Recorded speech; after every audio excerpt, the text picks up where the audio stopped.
Welcome to Session 5 of Surveying Christianity's African Roots. Defending the beliefs of the way in an organized and scholarly manner from the late 2nd through the end of the 3rd century AD. Let's begin with a review of what we learned during the previous session. In Session 4, we discussed the views of mainstream Roman writers about Christians, Rome's one country, two system policy throughout his empire, the emergence of the way in Numidia and Africa's proconsularis. We discussed Africa's first and earliest Christian martyrs, Nathaniel, Spiritus and his students, Perpetua and Felicitas. We talked about Victor I, the African Berber, who was Rome's 14th Pope, and Septimius Severus, the African Berber Emperor of Rome. And we talked about the Edict of 202 AD. Now, on the agenda for today are the need for followers of the way to clarify their beliefs and lifestyle, the Catechetical school of Alexandria, Egypt, Africa's church fathers who formed early doctrine and hermeneutics, the crises and pandemic throughout the Roman Empire. We're going to talk about the Roman Emperor Decius, his edict of 250 AD. And we're going to continue talking about the one country, two system policy and how it continues to be threatened. The required certificates testifying that one had sacrificed to Roman gods. And we're going to talk about some additional African martyrdom accounts. And the Christians who lapsed in their faith upon returning to their post-persecution churches, and Anthony the Great. But first, here's a map that might explain both the situation of life in Numidia that fostered such bold and enlightened Christians there, and might explain why Rome may have perceived itself being at risk if it continued to tolerate the contagion of these Christians. Here's a map of the Roman Empire during 180 AD.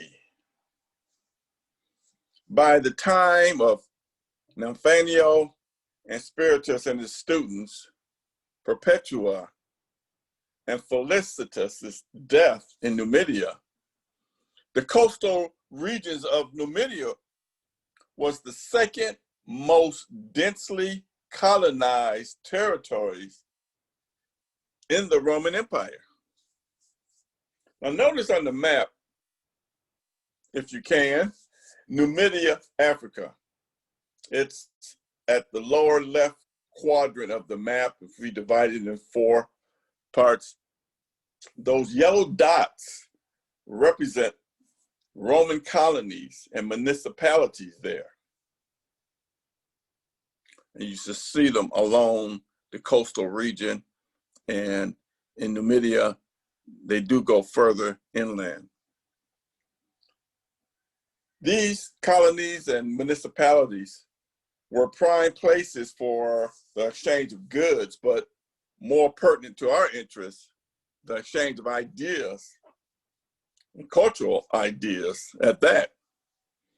Because of the constant bustle of commerce, one could just as easily blend into the mosaic of cultures and customs there as one could boldly stand out if he chose to do so.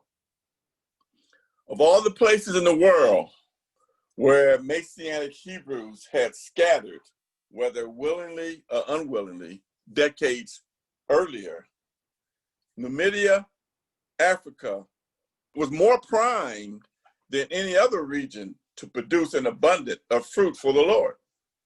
Without a doubt, long before the martyrdom of those early African Christians, the underground gathering of followers of the way in Numidia had thought it to be a safe haven to emerge from their underground presence and gather and go as far as evangelize. But eventually their success drew the attention of the Roman proconsul, which led to many arrests and deaths. Not so much because of hatred for their religion, but because of the threat, which we're going to lay out next. Let's talk about this perceived threat. Obviously, when it comes to perceptions, there are facts and there are perceptions. And let's look at the facts. Two of the facts. Exported goods produced by the indigenous African Berber laborers from Numidia and surrounding territories to Italy were key to a stable Roman Empire, undoubtedly. But the perception by the leaders of the empire, the Roman Empire, was that whatever might sway the hearts of the Berbers could negatively impact the stability of the empire. Another fact, the Berbers in cities and villages and farms were rapidly converting to the way. And the perception on the part of the teachers of the way was that a more consistent and ongoing teachings would be needed to grow the new converts into their faith.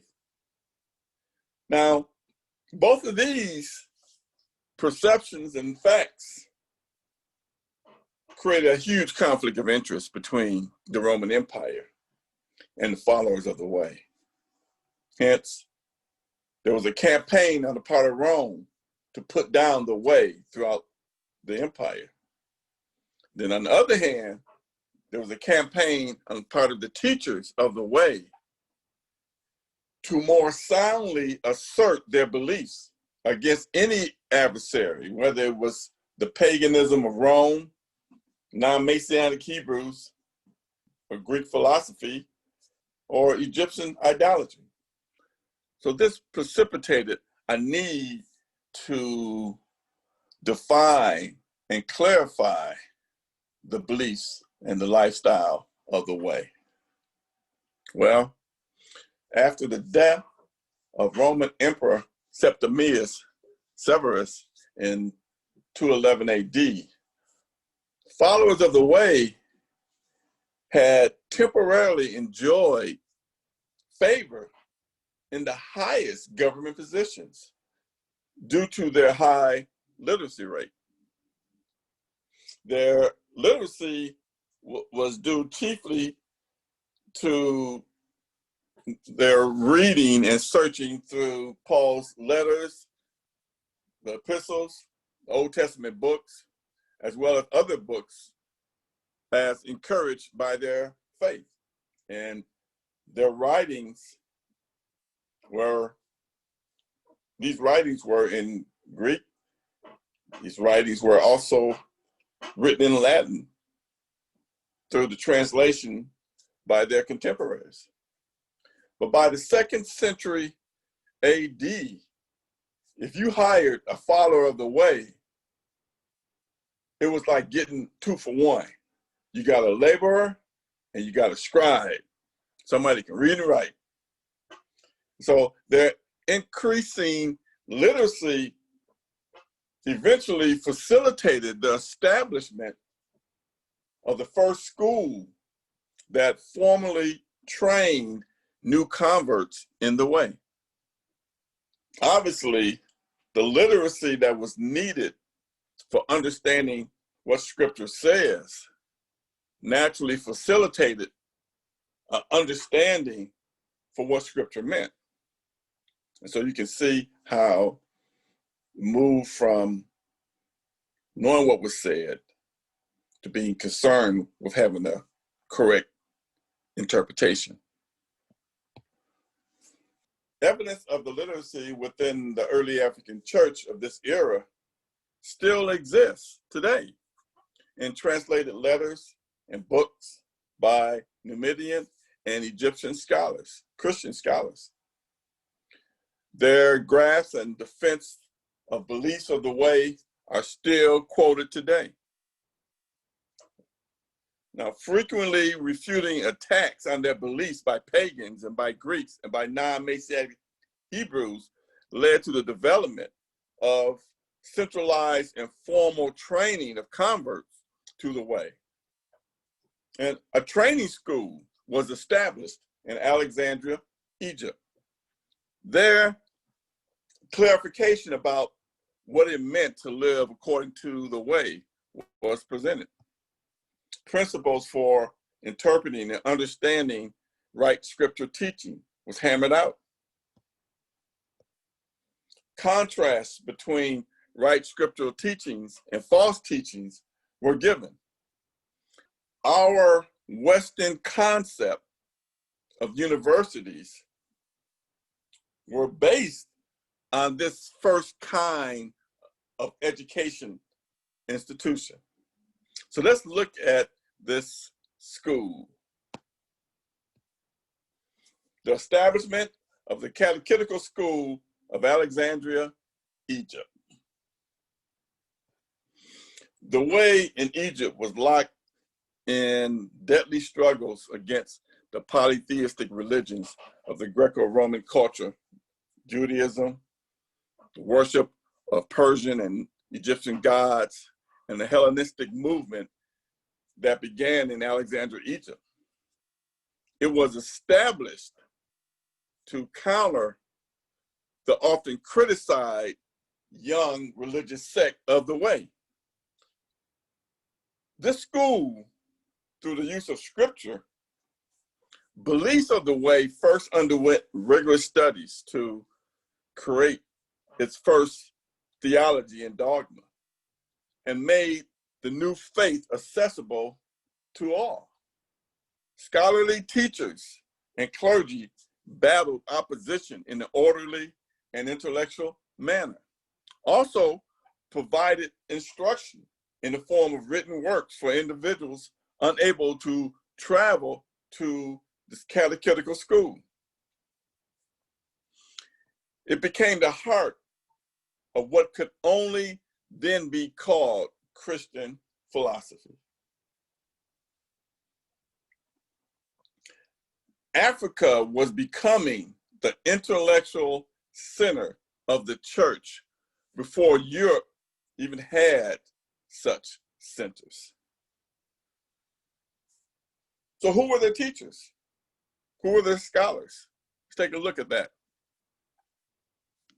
Some of the African church fathers who formed early doctrine and interpretation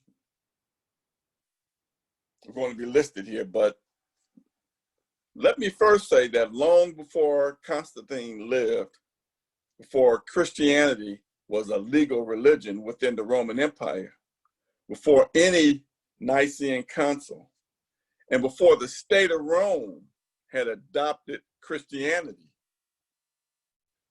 there were the early African church fathers. We had Clement of Alexandria, Egypt. He once headed the Catechetical School. And we have Tertullian of Carthage.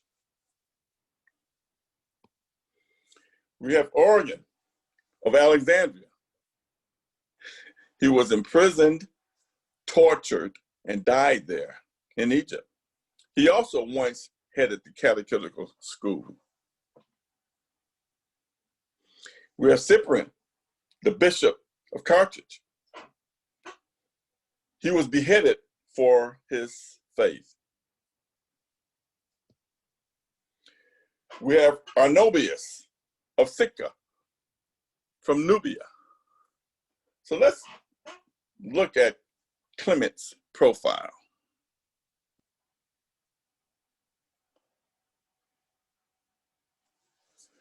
Clement of Alexandria. We see his lifespan there. Not much is available about his birthplace or his death.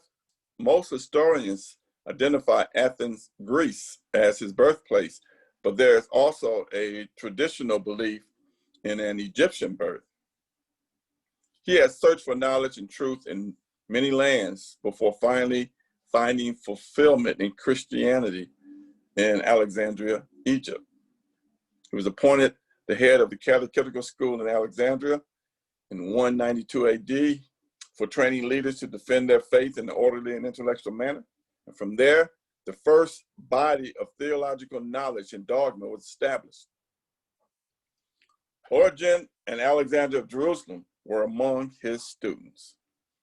He argued that Greek philosophy originated amongst non-Greeks and that both Plato and Pythagoras were taught by Egyptian scholars. Let's turn to Tertullian's profile. His ancestor, he's a Berber. He was well educated in a wealthy Carthage family of non-Christian parents.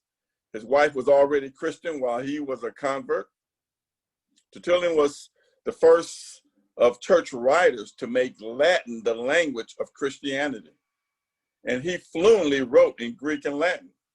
Scholars claim, arguably, that he is considered the father of Latin Christianity, which was founded and flourished first in Northern Africa, not in Italy.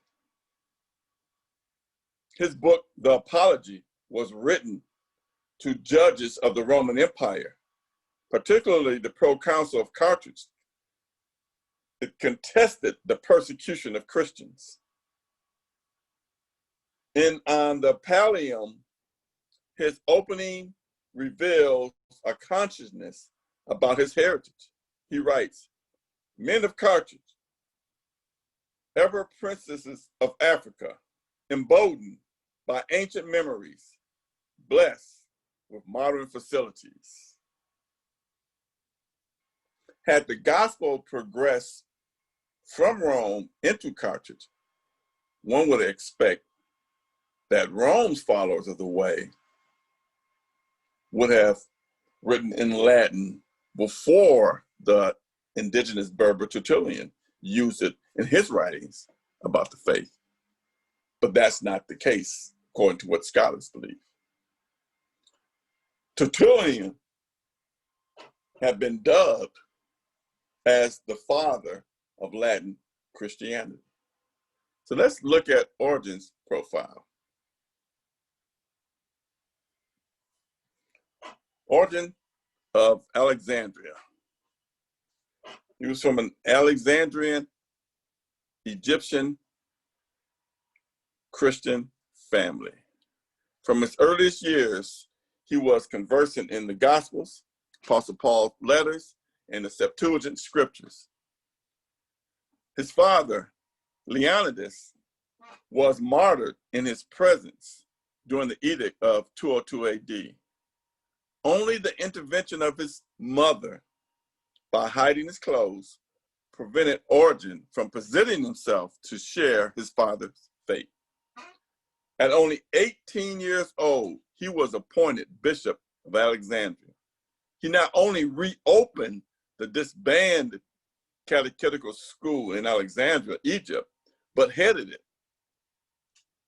His view of scriptures as a sacrament is a key contribution to the foundation of Lectio Divina, which is still used today. Origen and others battled opposition to Christianity in an orderly and intellectual manner through the Catechetical school in Alexandria. He was arrested, tortured, and died in prison. Now let's look at Cyprian's profile.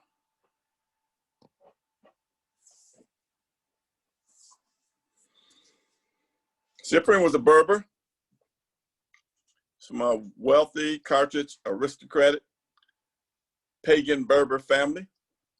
He was baptized when he was 35 years old. Some people didn't even believe that his conversion was legit. He gave away a portion of his wealth to the poor in Carthage. And he described his own Christian conversion and baptism in a letter to Donatus concerning God's grace.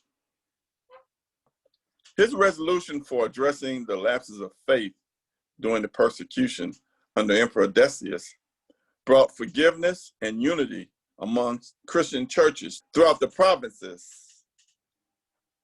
He lived during the persecution of Roman emperors Decius and Valerian. He was beheaded. He's the first African bishop to suffer a martyr's death for his faith. He was accused of summoning God to bring a plague upon the Roman Empire, where reportedly 5,000 people died per day. Now let's look at Arnobius's profile. Arnobius of Sicca, he was a Berber. He was from a Numidian pagan family. Arnobius attributed his 300 AD conversion to Christianity to a premonition from a dream, and therefore defended Christianity by demonstrating to the pagans their own inconsistencies. He would later teach rhetoric during the reign of Roman Emperor Diocletian. His writings were penned in the abrasive and solemn style that was called African, through which he vigorously defended the Christian faith.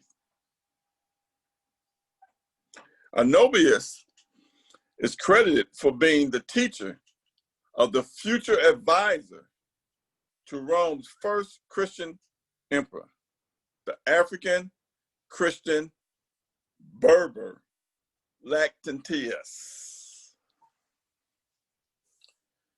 Meanwhile, the Roman Empire was in a crisis. We're going to look at this crisis from 235 through 267 AD. It's also known as the imperial crisis or military anarchy. A combination of crises throughout the empire related to security, soldier salary, political unrest, coin devaluation, financial instability, deurbanization, and economics nearly caused the Roman Empire to collapse. It began with the assassination of the Roman Emperor Severus Alexander by his own troops in 235 AD.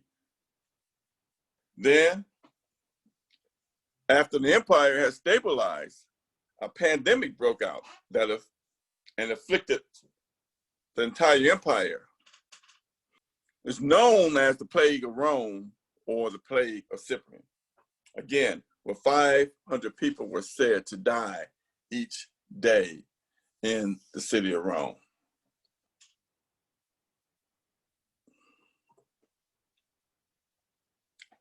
This is an excerpt from an ancient writing which describes this pandemic in Cyprian's terms. It says, a pandemic that afflicted the Roman Empire from about 2050 to 27 AD, believed to have severely weakened the empire, causing flu-like symptoms, viral hemorrhaging, fever, and 5,000 people a day were said to be dying in Rome. Cyprian had witnessed and described the plague. He says, afterwards, there broke out a dreadful plague, and excessive destruction of a hateful disease invaded every house in succession of the trembling populace, carrying off day by day with abrupt attack numberless people, everyone from his own house. All were shuddering, fleeing, shunning the contagion, impiously exposing their own friends as if with the exclusion of the person who was sure to die of the plague. One could exclude death itself also. There lay about the meanwhile over the whole city, no longer bodies, but the carcasses of many. And by the contemplation of a lot which in their turn would be theirs, demanded the pity of the passerby for themselves. No one regarded anything besides his cruel gains. No one trembled at the remembrance of a similar event. No one did to another what he himself wished to experience. The Roman Empire seemed to be falling apart. But then a new emperor came into power as a reformer.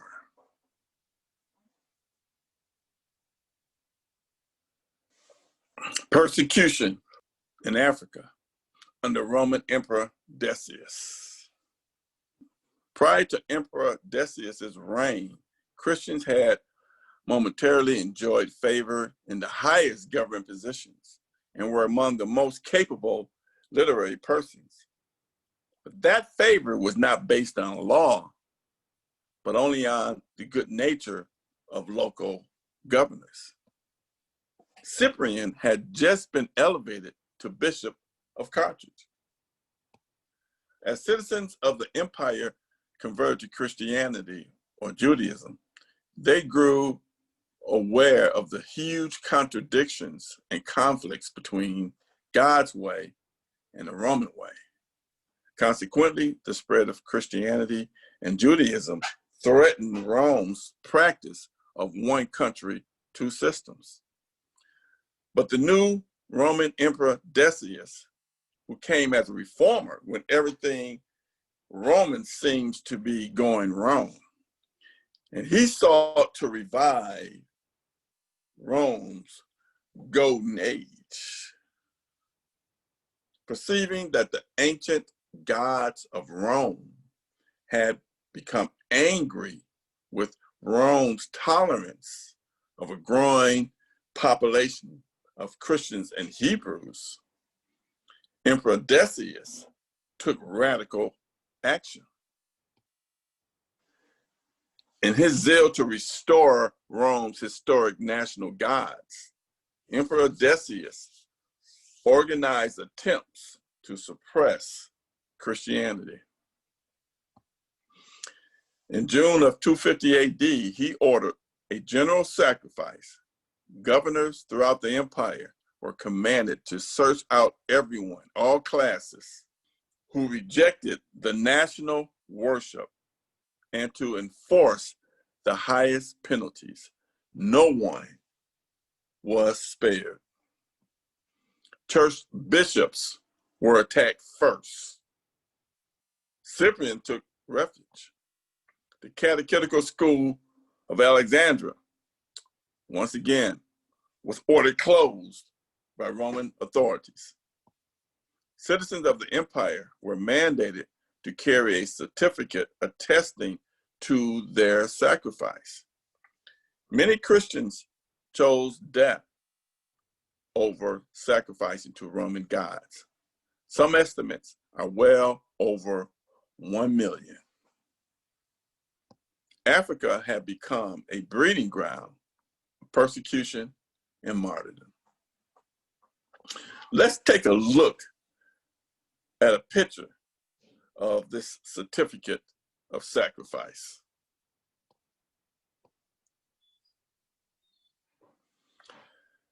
This is a surviving sample of the certificate, and I'm going to show you a translation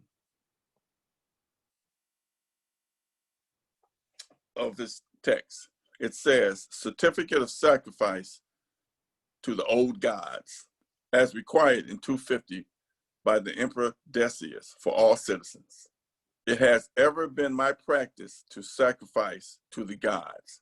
Now, in your presence, in accordance with the command, I have sacrificed, poured libations, and tasted the offering. I beg you to certify my statement. I, Aurelia Demos, have presented this declaration. I, Irenaeus, her husband, wrote for her as she is illiterate. I, Aurelius Sabinus, the commissioner, saw you sacrificing." That was the content of the certificate that they had to carry with them. But according to Cyprian, the Bishop of Carthage, the majority of African Christians race to sacrifice to the ancient gods of Rome in order to save their lives. And Cyprian describes their lapse in faith in this 251 AD excerpt from a letter that he had written.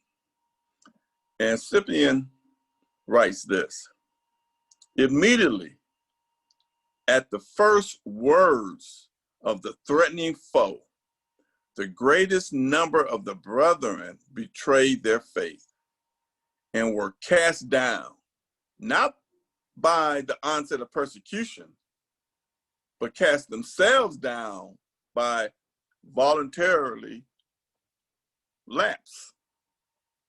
They indeed did not wait to be apprehended, they ascended, or to be interrogated, they denied. Many were conquered before the battle, prostrated before the attack, nor did they even leave it to be said of them that they seemed to sacrifice to idols unwillingly. They ran to the marketplace of their own accord. Freely they hastened to death, as if they had formerly wished it, as if they would embrace an opportunity now given, which they had always desired." Newly appointed Bishop Cyprian himself had to take refuge under Emperor Decius' persecution. But then a short while later, Emperor Decius dies elsewhere in a battle with the Goths.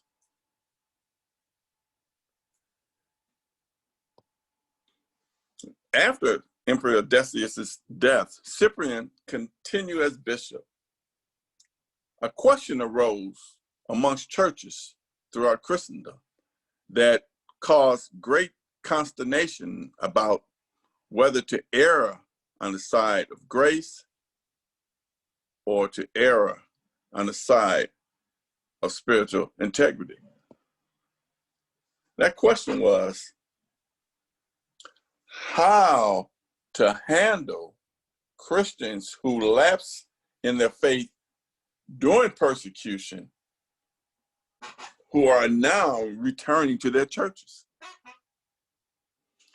Bishop Cyprian proposed a solution that was well received throughout the churches.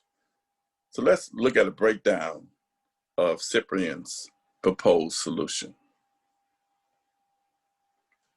So Cyprian broke down the lapse in faith into two categories. There was category A, which were Christians who had paid homage to other gods. They could only be offered absolution on their deathbeds. In the other category, category B, the Christians who otherwise compromised to avoid being put to the test. They were only allowed back to the church after a 2-year sanction was imposed. And so let's look at the types of lapses under each of these categories. This first type of lapse was called sacrifica, was Christians who had actually offered a sacrifice to the gods or to the idols. Then there was through efficacy, was Christians who had burnt incense on the altar to the statues of the gods. These were mainly the poor Christians. This third type of lapse was called libellatici, were Christians who bribed the authorities to draw up certificates representing them as having offered sacrifice without having actually done so. This fourth type of lapse was acta facientes, was Christians that made false statements or other acts to save their lives. And this fifth type of lapse was traditores, was Christians who gave up sacred scriptures, artifacts, and or revealed the names of fellow Christians. And then finally, clergy who had lapsed. After a while, they could be readmitted into the faith community, but could no longer hold a ministry office. 7 years later, persecution broke out again under Emperor Valerian. Bishop Cyprian was in prison, placed under house arrest, and eventually beheaded. Again, he was the first African bishop to be martyred. From 253 to 260 AD, 7 years after Decius' death, Emperor Valerian vigorously renewed his predecessor's persecution of Christians. Listed are a few. Africanus and his 40 companions under Decius. Isidore of Chios under Decius. Cyprian, Bishop of Carthage under Valerian. James, Marian, and friends under Valerian. In 273 AD, the ancient library of Alexandria, Egypt, was burned to the ground under Emperor Aurelian. Also in Egypt, just before the destruction of the library of Alexandria, there was a young man named Anthony. Anthony the Great. As you can see, he lived a long time. He was an Egyptian.